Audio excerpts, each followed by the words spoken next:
चिड़िया और बकरा, एक जंगल की कहानी 500 शब्दों में। एक घना और हरा भरा जंगल था जहाँ कई जानवर शांति से रहते थे। उसी जंगल में एक चिड़िया और एक बकरा भी रहते थे। चिड़िया हल्की फुल्की, चंचल और तेज उड़ान भरने वाली थी, जबकि बकरा शांत, धीमा लेकिन समझदार और मजबूत था। दोनों अच्छे दोस्त थे, लेकिन स्वभाव में बहुत अलग। चिड़िया को हमेशा लगता कि वह बकरे से ज्यादा होशियार और तेज है। वह उड़ती, इधर उधर घूमा करती और अक्सर बकरे की चालाकी पर हंसती। एक दिन उसने कहा, बकरा भाई, तुम तो बहुत धीरे धीरे चलते हो। तुम्हें कभी किसी मुसीबत से बचने का मौका ही नहीं मिलेगा। बकरा मुस्कुराया और बोला, चिड़िया बहन, तेज होना ही सब कुछ नहीं होता। कभी कभी धैर्य और समझ भी काम आते हैं। चिड़िया को ये बात हजम नहीं हुई। उसने ठान लिया कि वह बकरे को साबित करके दिखाएगी कि तेजी ही सबसे बड़ी ताकत है। अगले दिन चिड़िया ने बकरे को एक चुनौती दी, चलो एक खेल खेलते हैं। सामने वाली पहाड़ी के ऊपर जो पहले पहुंचेगा वही सबसे समझदार और ताकतवर कहलाएगा। बकरा कुछ सोचकर बोला, ठीक है, पर एक शर्त है, रास्ता वही लेना होगा जो जमीन पर है।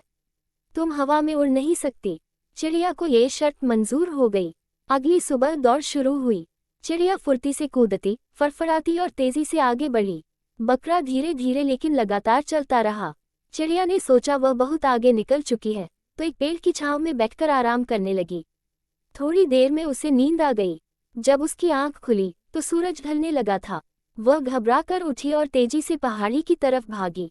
जब वह वहां पहुंची तो देखा बकरा पहले से वहां बैठा था, मुस्कुराता हुआ। तुम यहाँ? चिड़िया हैरान थी। बकरा बोला, हाँ, मैं धीरे चलता हूँ लेकिन रुकता नहीं। तुम तेज थी, लेकिन तुमने रास्ते में आराम किया। हर कोई अपनी ताकत और तरीके से चलता है, लेकिन सफलता उसी को मिलती है जो लगातार आगे बढ़ता है। चिड़िया शर्मिंदा हुई, लेकिन उसने हंसते हुए कहा, तुम सही थे बकरा भाई। अब मैं तुम्हें कभी कमजोर नहीं समझूंगी। उस दिन से दोनों पहले से बेहतर दोस्त बन गए। चिड़िया ने तेजी के साथ साथ धैर्य भी सीख लिया और बकरा उसकी उड़ान को सराहने लगा। सीख, जीवन में तेज होना अच्छा है, लेकिन निरंतरता और धैर्य के बिना सफलता मुश्किल है। अगर चाहो तो मैं इस कहानी का ऑडियो वर्जन भी बना सकता हूँ या चित्रों के साथ बुक जैसा भी।